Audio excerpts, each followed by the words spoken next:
O Ministério da Saúde apontou que o Brasil alcançou a marca de 700 mil mortes por Covid-19. O número foi registrado após 3 anos do primeiro caso da doença no país. O Brasil perdeu mais de 700 mil vidas para a Covid-19. A triste marca foi alcançada nesta terça-feira, 3 anos após o início da pandemia. O número foi divulgado pelo Ministério da Saúde, que destacou que milhares dessas pessoas poderiam ter histórias diferentes com uma ação simples, a vacinação. Segundo dados da Organização Mundial da Saúde, o Brasil é o país com o maior número de óbitos na América Latina e o segundo país no mundo, atrás apenas dos Estados Unidos, que acumulou 1,1 milhão de vítimas. De acordo com o balanço de 21 de março da OMS, em todo o planeta, o coronavírus matou um total de 6,8 milhões de pessoas. A pandemia começou no Brasil no final de fevereiro de 2020, durante o governo de Jair Bolsonaro, que chegou a comparar a doença a uma gripezinha. Na época, o mandatário também se recusou a usar máscara e fez discursos promovendo o uso de medicamentos que foram comprovados como ineficazes para a cura do vírus. Atualmente, mais de 85% da população brasileira tomou ao menos uma dose da vacina anti-Covid e aproximadamente 510 milhões de doses de imunizantes já foram aplicadas. O Brasil disponibilizou recentemente imunizantes bivalentes contra as diferentes variantes da doença. Além de se recusar a usar máscara, o ex-presidente também não quis ser vacinado. A Organização Mundial da Saúde considera que os adultos com boa saúde não precisam de uma dose adicional da vacina contra o coronavírus. Vamos acompanhar a reportagem. A Organização Mundial da Saúde modificou as recomendações para vacinação contra a Covid-19. De acordo com especialistas da entidade, adultos com boa saúde não precisam de uma dose adicional da vacina, além da vacinação primária e de um primeiro reforço, já que os benefícios são mínimos. A orientação leva em consideração pessoas com menos de 60 anos de risco médio, assim como crianças e adolescentes de 6 meses a 17 anos com comorbidades. O Grupo Consultivo Estratégico de Especialistas em Imunização divulgou as recomendações atualizadas após reunião esta semana, em Genebra.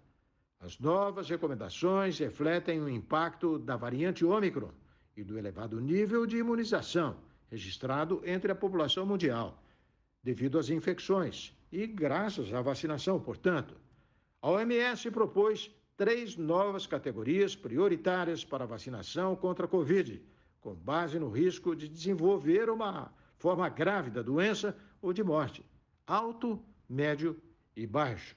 Ao mesmo tempo, idosos, adultos com outras patologias, imunossuprimidos, grávidas e profissionais de saúde da linha de frente são aconselhados a receber uma dose de reforço após a vacinação inicial e o primeiro reforço.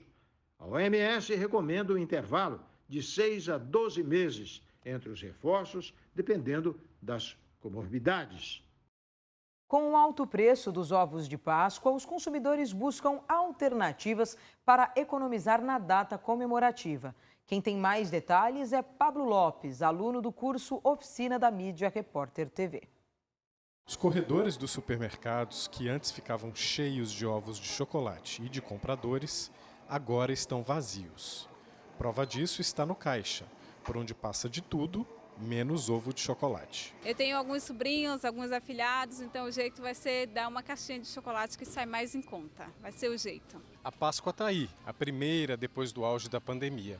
Mas a inflação de mais de 11% nos últimos 12 meses é a principal inimiga do consumidor.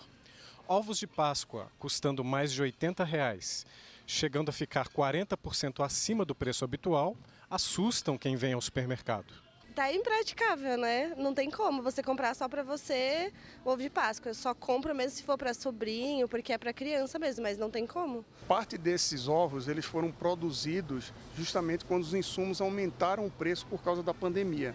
Não é? Porque esse é um produto que a indústria produz com bastante antecedência.